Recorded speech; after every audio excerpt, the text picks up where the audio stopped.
Hi, I'm Gandalf Clark. I'm Ellen Clark. And we're the Clarks. All right. News you care about part 2. Okay? So, I want to talk about what happened with Jimmy Fallon and the toxic work environment and everything, and Ellen DeGeneres. So Gandalf actually had to leave his job for a toxic work environment. Our roommate, soon-to-be roommate friend, is experiencing extremely toxic work environment. I worked at a construction company where basically I had to walk out. They were timing my bathroom breaks. And, I loved my manager there. I loved my job there. I loved everything that I was learning there because I always wanted to build my own house. But you were severely underpaid for I was severely underpaid. And severely mistreated with bathroom breaks. And I honestly wish you would let me. I know you won't let me, but I wish you would let me say the name of the company that did this. I don't want to do that because they're a big company where I live, and I just don't want to cause any problems with that market in the place where we live.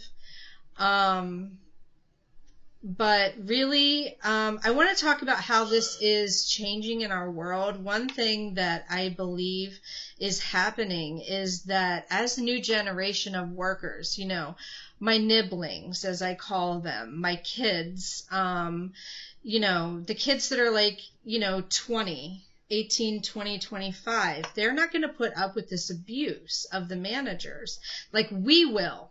The Zennials and the Gen X. I won't. We won't anymore, though. I won't do it now. We won't do it anymore. I did a long time ago. But we did a long time ago. A long time ago, I was working at a smoke alarm company in Owens Mills. And they yelled at me sometimes. I mean, most of the time they treat me fine, but they yelled at me sometimes. And honestly, if I was working there today, I probably wouldn't put up with that at all. And I won't put up with that on any job I go to. If you're going to yell at me, I'm out the door. I'm not dealing with that shit. Our therapists all agree, and also our life coach all agree, we shouldn't have to work in a toxic work environment like that. And what I found out in the Jimmy Fallon story is that basically they have a different showrunner each year. And that's a really bad sign that the showrunner is so upset. They're the ones who are responsible for running the show. So the work environment is so toxic. And I want to say about our company B13, we had toxic people working in our company until the pandemic. And basically with January 6th happening and with all the complaints. The person who said January 6th was justified, fired. Yeah.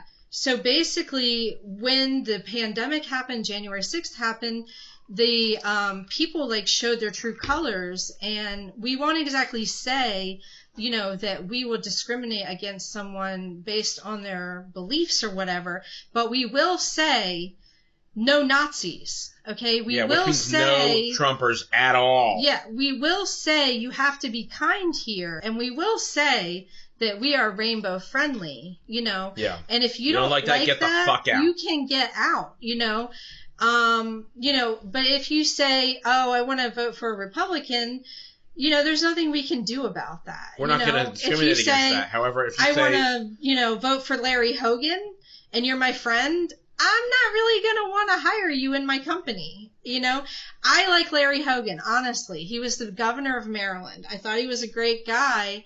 But he's a Republican, and that's just going to make you question. I'm going to question your thinking. I'm going to say, okay, he was against cannabis, okay, but he did set up a cannabis commission in our state, which allowed us to get medical marijuana. He wasn't. I don't think bad. Hogan is that bad. I question that person. Yeah, I question them. I say, how critical is your thinking? Are you thinking things through? Do I want to hire this person? Do I want to work with this person if they're not thinking this whole process I'm going to make this real clear right now. We are what the Republicans call woke. Yeah, we're very woke. We will always be woke. And no matter what friend of ours or anyone says, I don't like all this woke nonsense in Rise of the Beasts, or I don't like all this, whatever. I don't care. As soon as you say you're against woke, you're out of my life. Yeah. I'm not putting up with that shit. Yeah. We will fly No our racism. woke rainbow flag till the end of the earth, you know?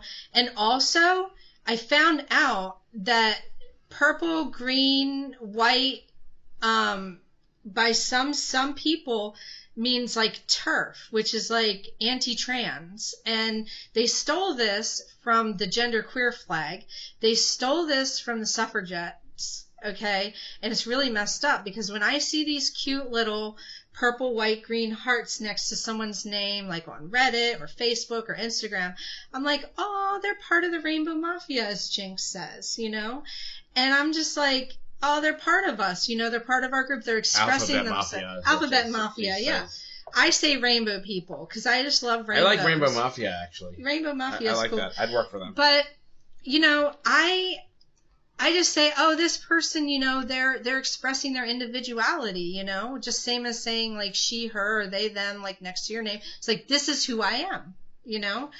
But then to find out that these other people are doing this, and I found out about this from the Witches versus the Patriarchy Reddit over the weekend, and that just really pissed me off. You know, they're stealing our stuff, and it's just really irritating. So that's what's up in news that we care about in regards to job stuff. And I used to be in love with Ellen Degeneres, but then I found out she treated her employees like crap.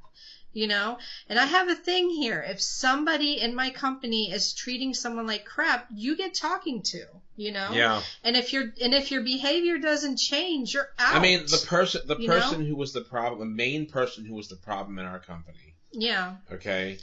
Every single HR policy was created because of this person. Mm-hmm. Okay. That's when you know you have a problem. If you're a really small business and you're all just friends and everything, it's like, oh, okay, we're creating HR policy because this person's misbehaving. And I'd known this guy for like 30 years. Yeah.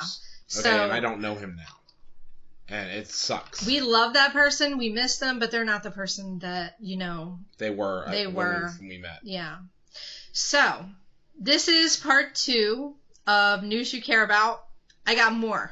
All right. So for TikTok, closing this up. All right. We are woke.